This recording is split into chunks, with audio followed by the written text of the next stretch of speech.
حضرت شداد بن اوس رضی اللہ تعالیٰ عنہ سے روایت ہے کہ وہ مقام بقی میں رسول اللہ صلی اللہ علیہ وسلم کے ساتھ چلے جا رہے تھے کہ آپ ایک آدمی کے پاس سے گزرے جو سینگی لگوا رہا تھا۔ اس وقت رمضان کی 18 راتیں گزر چکی تھیں، تو رسول اللہ صلی اللہ علیہ وسلم نے فرمایا، سینگی لگانے والے اور لگوانے والے نے روزہ کھول دیا۔ سننے ابن ماجہ حدیث نمبر 1681۔ حضرت عبداللہ بن عباس رضی اللہ تعالیٰ عنہما سے روایت ہے، انہوں نے فرمایا، رسول اللہ صلی اللہ علیہ وسلم نے روزہ رکھ کر احرام کی حالت میں سینگی لگوائی۔ سننے ابن ماجہ حدیث نمبر 1682۔ حضرت عائشہ رضی اللہ تعالیٰ عنہ سے روایت ہے، انہوں نے فرمایا، نبی صلی اللہ علیہ وسلم ماہ رمضان میں روزے کی حالت میں بوسہ لے لیتے تھے۔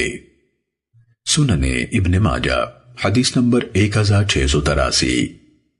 حضرت عائشہ رضی اللہ تعالیٰ عنہ سے روایت ہے، انہوں نے فرمایا، رسول اللہ صلی اللہ علیہ وسلم روزے کی حالت میں بوسہ لے لیتے تھے، اور تم میں سے کسے اپنی خواہش پر اتنا قابو ہو سکتا ہے جتنا رسول اللہ صلی اللہ علیہ وسلم کو اپنی خواہش پر قابو حاصل تھا۔ سننے ابن ماجہ حدیث نمبر 1684۔ ام المومنین حضرت حفصہ رضی اللہ تعالیٰ عنہ سے روایت ہے کہ نبی صلی اللہ علیہ وسلم روزے کی حالت میں بوسہ لے لیتے تھے۔ سننے ابن ماجہ حدیث نمبر 1685۔ نبی صلی اللہ علیہ وسلم کی آزاد کردہ لونڈی حضرت میمونہ بنت سعد رضی اللہ تعالیٰ عنہ سے روایت ہے، انہوں نے کہا، نبی صلی اللہ علیہ وسلم سے سوال کیا گیا کہ اگر مرد اپنی بیوی کا بوسہ لے لے جبکہ ان دونوں کا روزہ ہو تو کیا حکم ہے؟ آپ صلی اللہ علیہ وسلم نے فرمایا، ان دونوں نے روزہ کھول دیا۔ سننے ابن ماجہ حدیث نمبر 1686۔ حضرت ابراہیم نخعی رحمہ اللہ سے روایت ہے کہ حضرت اسود اور حضرت مسروق رحمہم اللہ ام المومنین حضرت عائشہ رضی اللہ تعالیٰ عنہ کی خدمت میں حاضر ہوئے اور کہا، کیا رسول اللہ صلی اللہ علیہ وسلم روزے کی حالت میں مباشرت کرتے تھے؟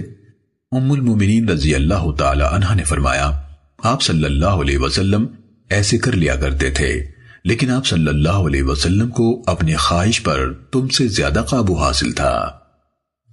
سننے ابن ماجہ حدیث نمبر 1687۔ حضرت عبداللہ بن عباس رضی اللہ تعالیٰ عنہما سے روایت ہے، انہوں نے فرمایا، بوڑھے روزے دار کو بیوی سے مباشرت یعنی معانقہ وغیرہ کی اجازت ہے اور جوان کے لیے مکروہ ہے۔ سننے ابن ماجہ حدیث نمبر 1688۔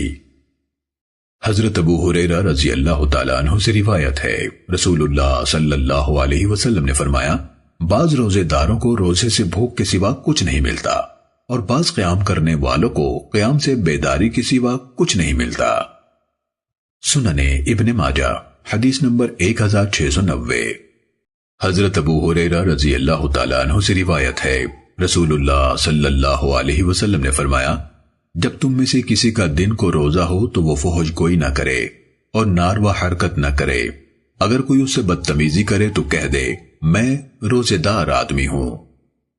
سننے ابن ماجہ حدیث نمبر 1691۔